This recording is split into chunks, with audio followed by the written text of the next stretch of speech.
guys, my name is Morgan and welcome to today's video. In today's video, I'd like to show you guys a few things that I got from town.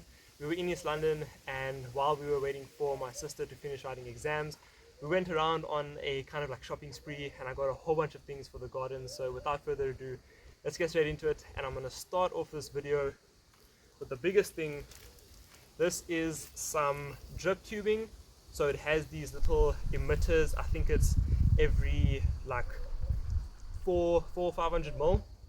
I think it's actually every 400 mil. And then I'm going to be using this for some more beds. I've got some more pieces for a drip system, so I'm going to be making a video showing you guys exactly how I install this drip irrigation system.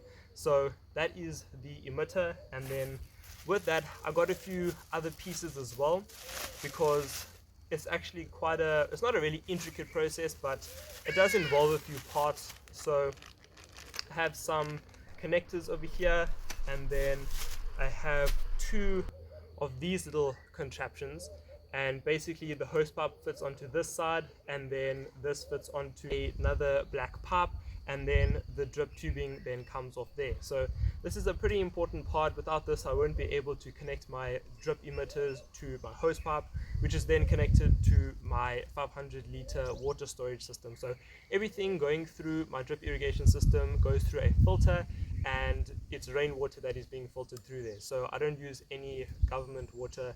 Everything that's going through this is rainwater.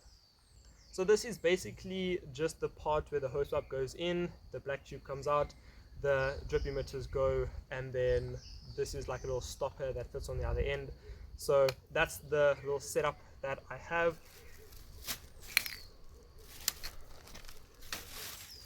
And again, I am going to be making a video. I'll explain this a little bit more in depth in that video. So moving on, in this little bag here, I have some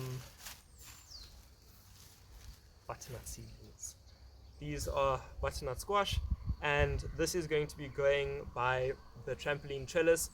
A couple of videos ago I did mention that I planted some gem squash seeds right there by the end of the trellis, and I said if they don't come up I will be getting seedlings, and they didn't come up. I think it's because I overwatered them and they rotted.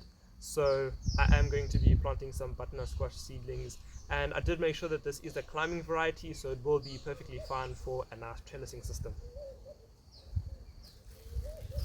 And I did get 5 of them, so there's probably enough space there for 3, but I do have 5 just in case some of them don't work out, or some of them grow a little bit better than the other ones, so rather be safe than sorry.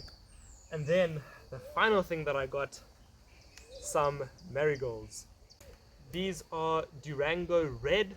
They are massive. They are absolutely massive. I saw this at the place where I got the seedlings as well.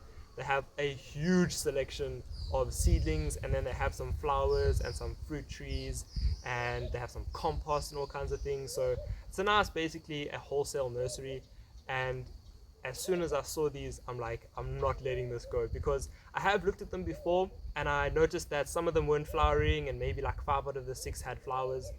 And I thought, as soon as I saw that all 6 of them had flowers, I was like, not letting this slip. I have to get it. So this is going to be going up on the top there in the corner garden. I have a little bit of kind of some space on the edges of the beds, because the beds are not rectangle. They kind of start as a rectangle, and then there's a little like corner piece at the end of each bed.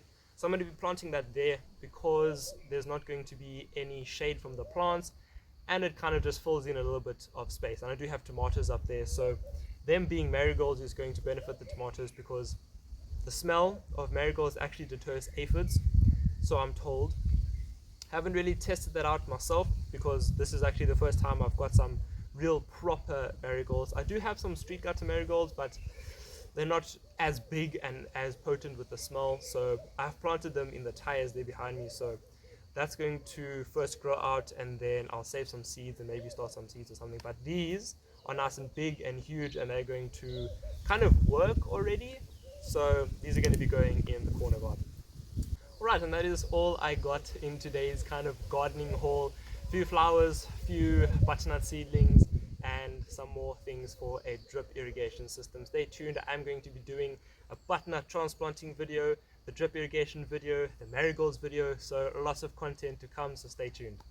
Thank you guys so much for watching. I hope you really enjoyed today's little video. Don't forget to hit that like and subscribe button, and until next time, have a wonderful day and stay active in the garden. Love has treated me so wrong. This year all I've got to show are songs, and I want to be super duper true to you, but God